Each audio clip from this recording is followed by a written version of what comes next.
So I came across this video the other day where a former Muslim talked about his conversion, where he compared the Quran to the Bible and offered a simple, sincere prayer. God, show me the truth.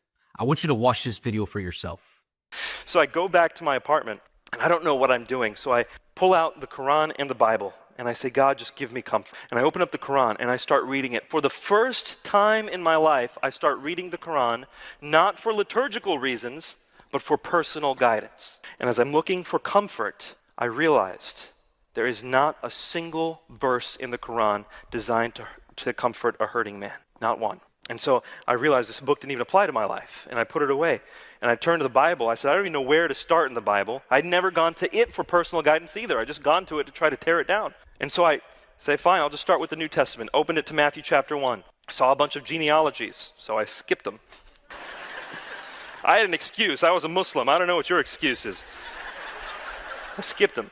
It didn't take me long to get to Matthew chapter 5, where it says, blessed are those who mourn, for they shall be comforted. And when I saw those words, it was like electric on the page, and it like jumped off the page and started my heart. That's what it felt like.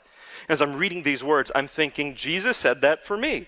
Forget you guys, he said that for me 2,000 years ago. And I honestly start reading this, and every single verse I start reading, I begin to feel like I'm having a conversation with the Bible. I ask God a question, like, God, how do I know you can hear my prayers? And then I read the footnote on the study Bible. It says, if you want to know God can hear your prayers, go to 1 John 5. Sweet, boom. And so I'm reading the Bible, going back and forth, and I finally get to Matthew chapter 10. Matthew chapter 10 says, he who proclaims me before the people of this world, I will proclaim before my Father in heaven. And he who denies me before the people of this world, I will deny before my Father in heaven. See, I had all the evidence that I needed. I had all the spiritual guidance I had asked for. And now I had emotional comfort through the word, knowing it was the word of God, but I hadn't proclaimed.